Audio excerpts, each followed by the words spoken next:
What is going on, guys? Your boy Joe Shake72 coming to you guys with a video right now. So I want to go over Jalen Hurts, obviously, and obviously the good things that Nick Sirianni did say about him at his press conference the other day, a couple days ago.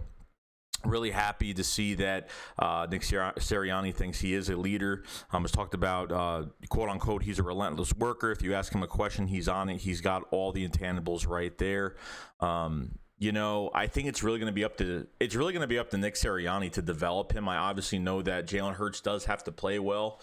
But really, when you get a quarterback from the draft, only played 4 games. He pretty much played preseason last year, if you want to take it into account.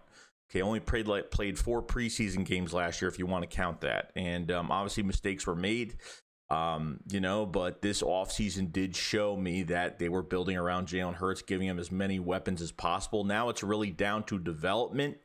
It's really down to the coaching staff. It's down to, obviously, what all this offseason hard work really has paid for with Howie Roseman in this draft, and obviously a very lightweight free agency, with not having much cap space. So at the end of the day, I really do want to see Jalen Hurts, do some work, get the chemistry going with the guys, because I think this was perfect, because even this year is probably the most perfect situation for Jalen Hurts, okay? And has weapons and has running backs and has every type of competition all around, even offensive line at left tackle. I mean, there's competition on this offense all over the place. Obviously, Dallas Goedert getting his shot at being the starting tight end and utilizing that. And it's really going to be up to Nick Sirianni. And then obviously, Jalen Hurts to carry it out. And hopefully he uses him the right way, guys. I think this year is different because, number one, you had a whole offseason. Jalen Hurts had an entire offseason to prepare, work on his mechanics, spent all these QB gurus training like he never trained before. Well, not like he never trained before, but training really hard, and seeing that as a fan is great.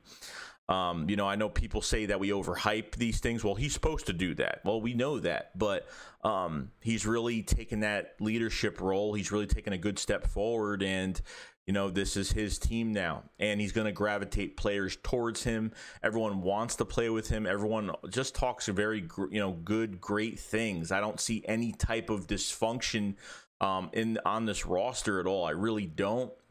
We don't have those players that still want Carson back here. I mean, who knows at this point? But obviously, it's a new team now. Everyone's got to run with it. And, you have receivers right now that, are going to be utilized in this offense, be interchangeable, help Jalen Hurts. Jalen Hurts can extend plays and make big explosive plays, which, Nick Sirianni is very technical with his play calling. He's very technical with the route running of all his receivers, and that's what I do like about him. He's a big wide receiver guy, which I do like.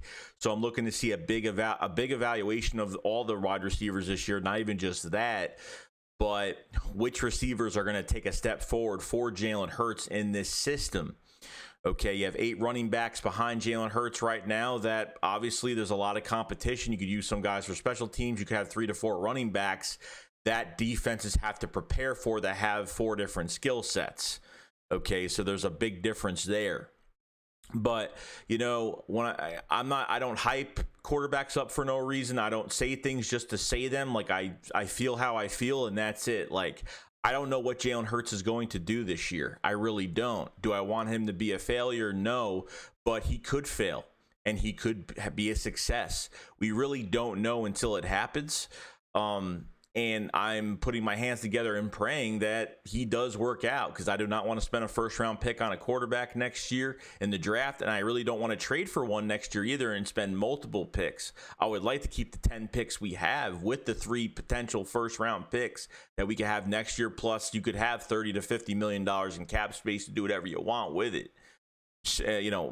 You have some leverage there. You have a little bit of room to do things. You're not strapped where you have to restructure contracts every year, because when you draft every year and you don't know how to develop these guys and you don't know how to draft either, that's when you have to restructure all these older players, and you have to get yourself out of the hole that you're in. We were $70 million over the cap, and then the start of free agency, we only had $3 to $4 million. That was it, guys, and I didn't expect much. We said this draft would be our off season, and looking back at the draft, it's a good draft. Obviously, a couple of the formula of the draft, how they did things were kind of But I think they got some things. I mean, I think they should have at least got a corner in the second round. That's just me. I like Landon Dickerson. I'm not putting him down as a player. I'm just putting him down for just because of the 2 knee injuries, 2 ankle injuries, and obviously 2 season-ending injuries. So it's just concerning, but I'm not really even worried about that anymore at this point.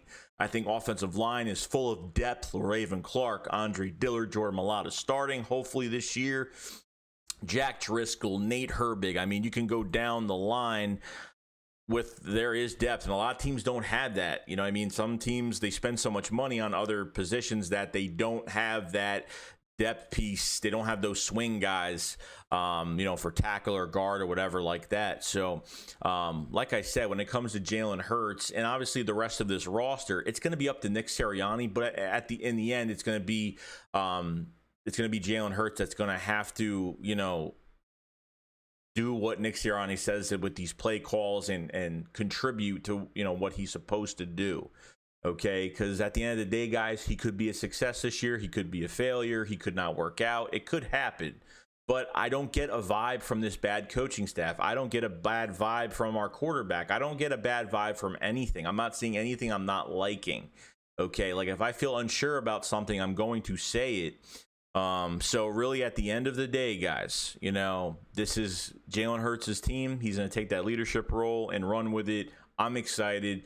Nick Sirianni seems to have a lot of trust in Jalen Hurts. And, I know Jacoby Brissett was kind of like a Jalen Hurts style quarterback, but obviously not as mobile. But this is going to probably be the most mobile quarterback that Nick Sirianni has had, especially with being with the Colts, having 3 different quarterbacks and being successful with 3 different quarterbacks, guys. Andrew Luck, Jacoby Brissett, and Phillip Rivers. I mean, made them all pretty successful. I thought when Phillip Rivers went to the Colts, I didn't think he was going to do anything over there. And wow, I was pretty surprised. But yeah, I'm pretty happy about it, guys. Let me know in the comment section below what you guys think about, obviously, Jalen Hurts, what Nick Sirianni had to say about Jalen Hurts, and just what you guys think is going to happen this year and what you're hoping for from Jalen Hurts. That's really all I want to ask. But other than that, guys, that's pretty much it. I'll see you guys later. Shakes code up, follow, slide. Peace out, guys. Peace.